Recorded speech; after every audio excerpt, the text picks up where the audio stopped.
Hello again, and welcome to another edition of Tribulation Ready Survival.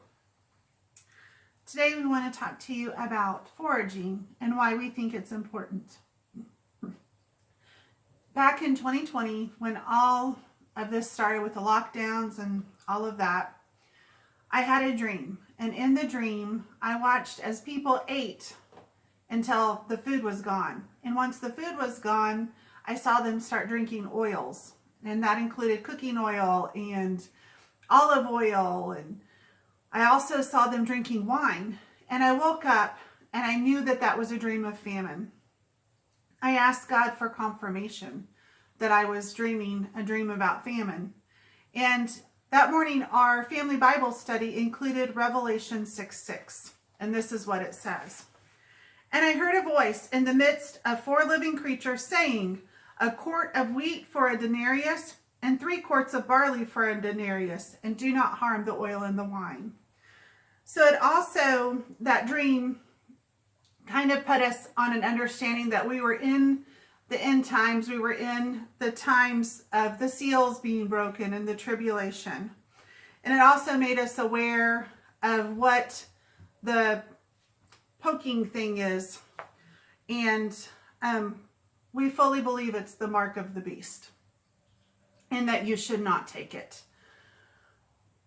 After that first famine dream, I had another dream, 2 more famine dreams. The second famine dream was you turned on the TV and every single channel was reporting worldwide food shortages. Then I saw a newspaper spin, like they'll spin in movies, like to show you times that went, either like time period went away for a while, or if they want to show something important, they'll do a newspaper that spins and then it lands and it shows you the headline. It did that in my dream, and when it landed, I read worldwide food shortage, and I woke up. That was my second famine dream. My third famine dream was I saw a box of food, and I knew it was food, and I expected it to be really heavy and bulky. And when I lifted it up, it didn't weigh hardly anything, and there was hardly any food in it. So those are my 3 famine dreams. Along with my famine dreams, we're going to be careful about what we say, because we know that a lot of people are being taken down. So if you don't know what sorcery is in Revelation, go look up the Strong's definition of sorcery. But in another dream I had, I saw sorceries flying up into the sky.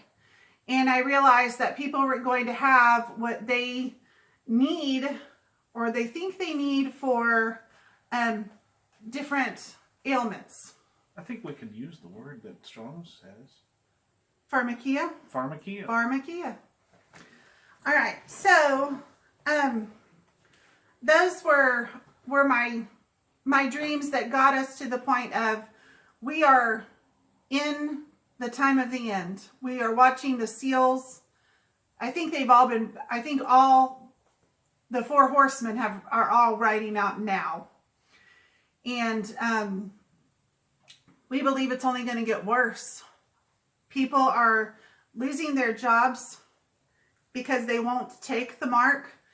People are, grocery prices are going up. And our daughters haven't been out with us to the grocery store in a while. And probably about a month ago, not even a month ago, probably about 3 weeks ago, I took out one of my daughters who normally doesn't go with me at all, even just to another store. And she said, I haven't been in here. She said, but there's holes everywhere. I've never seen the grocery store so empty. And so we're watching the famine happen just like my dream said. So we know that we need to be prepared. And completely relying on the grocery store to feed your family isn't going to cut it. Completely relying on pharmakia to help your health isn't going to cut it. God created things to heal your body. So we're going to talk about those things a little bit. So yeah, I wanted to add in here that I mean, if you think about it, you can ask. It's one of those funny things that you hear people say. I can't believe they said that. But I've watched videos and I've read articles where they have interviewed people on the street about where their food came from. And their answer for where does your hamburger come from? Well, the answer is a farm or a cow. But they'll just say, it comes from the grocery store. Well, where else does it come from? Well, I don't know. Where does your chicken come from? Well, the grocery store. Where does your produce come from? It comes from a farm someplace. And the fact of the matter is, there are farmers who are under contracts with certain people and certain entities that they're required to throw it out. They're dumping it out, burning it, and they're not putting it in the grocery stores for you and I to eat.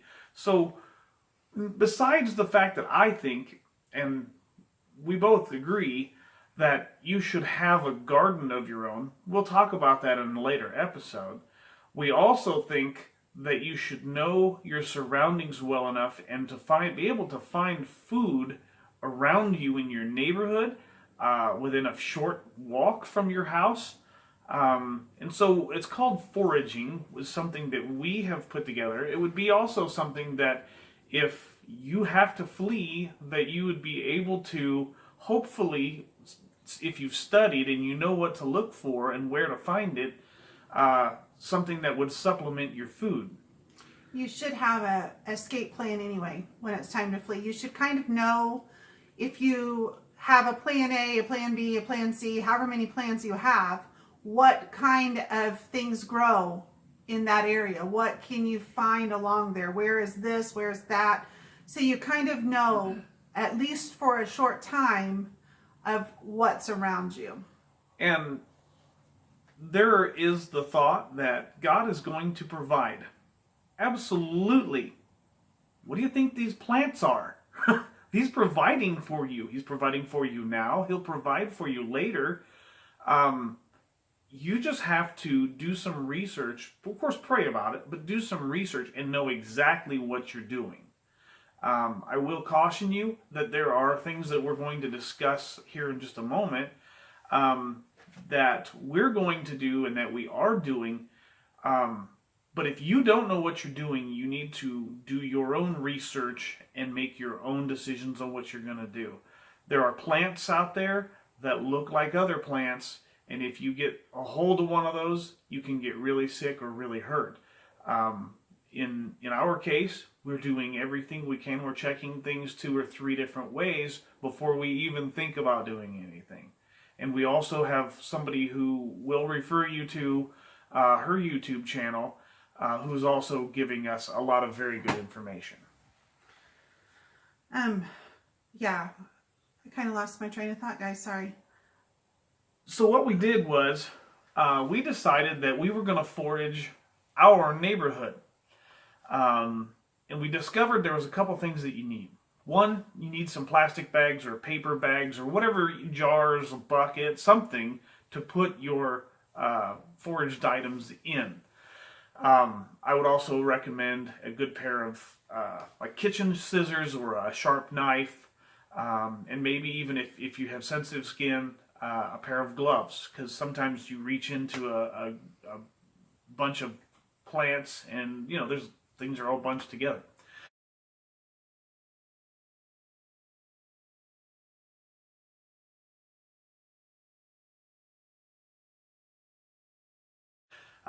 So we went out, not just the other day, we've been out 3 or 4 different times now to different places. The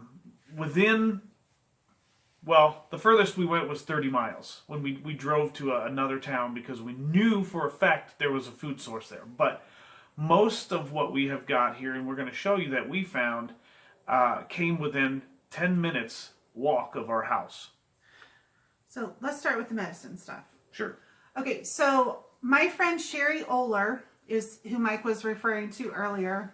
You can find her on Facebook. She has a blog, Soul Prosperity. I can't remember the end of it, but we'll put it in the comments. We'll put it right down here in the bottom. She's a wealth of information when it comes to finding plants to heal your body. So go look up Sherri. She's awesome. She's very much, you can tell just listening to her that she loves Jesus with her whole heart. So I highly recommend her. So anyway, Mike and I knew that there were black walnuts in our neighborhood. We knew that you could shell them and eat them. So the other day, Sherri did a video where she showed you how to make an oxymel with black walnuts and with goldenrod, which I had no idea what goldenrod was until I watched her video. But here's some of our dried goldenrod we found. And so I didn't bring the oxymel in. Okay. So, and Sherri also showed on that video how to make the oxymel with the goldenrod. So I will try to see if I can link that video in the probably the comments. We discovered that this goldenrod actually grows wild around here, and it doesn't just grow a little bit; it grows everywhere. We found acres and acres of this stuff, and it's you can make tea with it. Very prevalent. It's good for sinus stuff and clearing out the mucus, getting rid of all that mucus in your head and your chest and all of that. So it's good stuff. Our daughter, just to tell you how good it is, this is our second batch we went and got because there's enough of us and we wanted enough to pass out to other people who needed it. So we went and got some more, but our first batch is already dried. We already pulled the flowers and the leaves off, and we have a jar of it to make tea. We'll have a video of that here included. No, let us let Sherri's. Of us foraging for it. Okay.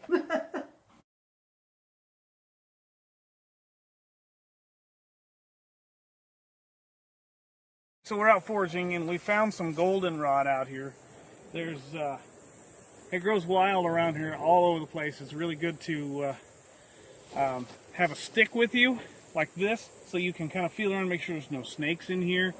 You can also find that there's lots of bugs on top of the goldenrod, and so we're gonna bang those off of there, sometimes bees and stuff. So you want a long stick so you can get in there and knock some of these things away.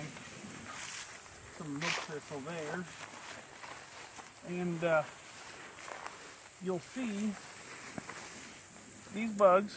These are goldenrod warriors. They're all over the place.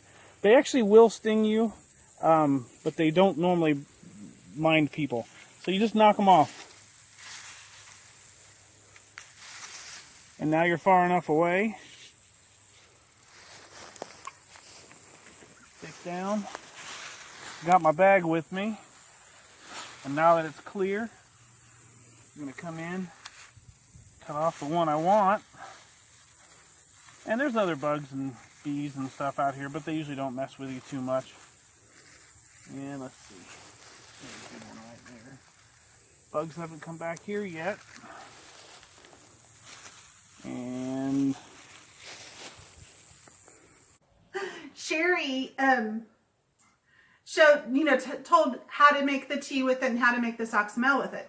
So our oldest daughter had been babysitting some children, and she played in the hay, which she's allergic to, with the kids that she babysits. And she started having so much allergy stuff. So we gave her some goldenrod tea, and it helped clear that out really quickly and made her feel better almost immediately. So good stuff. So those are and we also found milk thistle, which we don't have any to show you. It was pretty much spent because it was such a late time. we're so late in the season. So we didn't have any milk thistle to show you, but that is a really good thing to have too. So those were the medicinal things that we knew, that we were able to find, that we knew were okay in the area. And dandelion, I mean, everybody has dandelion. I don't know any place that there isn't dandelion. You can eat it, you can make salads, you can make teas. It's all sorts of stuff you can do with dandelions. So, Mike was talking about the furthest place we went was 30 miles because there was a food source. There was a park that we knew that had a pear tree. So we went and we picked pears and we gave them to our neighbors, and we did our first time canning. We canned pears and we made pear jam. So it's something we're learning along with you, is how to do some of this stuff too. So this pear tree, really shortly, this pear tree, we had picked off of it before, a few years back, just kind of being curious about these types of things. And so when we went back this time to see if it was even a possible food source, it took us, a family of 5, it took us about 10 minutes, and we picked almost 50 pounds of pears off of this tree. It was enough to fill up an entire wheelbarrow. And we canned it, we made it into jelly.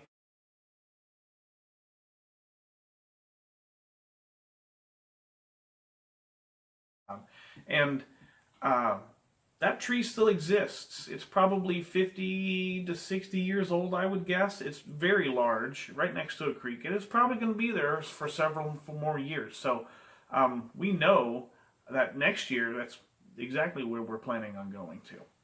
So go look in your parks. There are fruit trees, there are nut trees. Go get them, start canning. This was our first time canning. We have not canned. And it was our first time. We just went online and found some recipes, and we just did them, and they were really easy. It was much easier than I thought it was. And we just did a water bath, so we didn't even do the pressure cooker. And so some of the things we've still continued to try and find things in our neighborhood. We take a walk every now and again, and while we were out, I found that one of our neighbors, a good neighbor that we have, has a very large crabapple tree. And generally speaking, most people don't eat crab apples. And the reason is because they're very tart. They're very tart. But they are edible. And I found a lot of recipes for making the crab apples into jellies and jams and breads. And so I'm going to, as soon as we're done with this video, I'm going to go and try and make some crab apple jam and give that a shot. But I verified those are crab apples, and I'm excited to give it a shot. So there's even more stuff. Your neighbor may have an apple tree or a pear tree. You know, go get to know your neighbor and see if you can trade with them, or you know, maybe just pick off their tree, since they're just probably going to fall into the grass anyway. So just some other things we found in our area that are edible are riverbank grapes. They are growing just on fences all over the place. The birds eat them. They're edible. Another thing, and they're called also freeze grapes, right? Frost grapes. Frost grapes. So they're in the winter. It's another thing, you know. We're at the time where it's turning cooler, so you may not be able to find the same things you would find in the spring, but if you kind of know what's around each season, then you can help feed your family still fresh produce that you're not spending an arm and a leg to get. And during the time that we found the frost grapes, I found a white oak tree very close to here, and it's huge. It's probably, I would say, 50 to 80 feet tall. It's a massive tree. I can't even estimate it, but it is full of golf ball sized acorns. And most people think acorns. I used to live next to a guy who had an acorn tree, and I was like, man, these things are everywhere. Just they're more of a hindrance than anything. But matter of fact, those things can be eaten. It's just like a lot of other nuts. You have to soak it or boil it or whatever. You have to process it. Let's put it that way.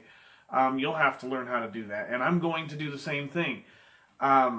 Because I'm going to go out and pick up those acorns when they start falling off the tree. It's not just squirrel food. During my research on the acorns, the Indians that lived around here, they used to supply themselves through the winter with these things, and they're very nutritious. As a matter of fact, one of the things we're going to try is that the information that I read shows that making things out of acorns is really good for diabetics. And so since we have one in the family, we're going to give that a shot too. So it's not just nutritional, it also helps, on some of the health sides. Milk thistle was supposed to help with that too, was the other thing we found with milk thistle. So other things we found, clover. Obviously it's not out right now. I don't think I've seen any clover, but we know in the springtime there's clover everywhere. We found, since we live in Kansas, we found what we thought, and have always thought for a long time, that it was just a wild sunflower. And it's not. It's called, there's two different varieties, but the one that we thought was just a sunflower was actually a Jerusalem artichoke.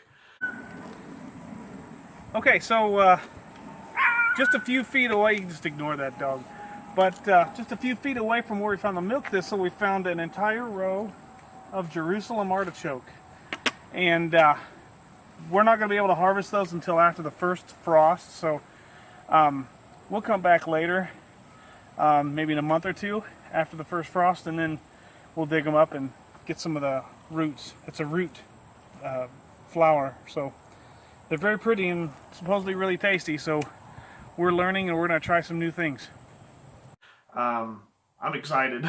I'm really excited. They grow just as wild as the goldenrod that we found. They're everywhere.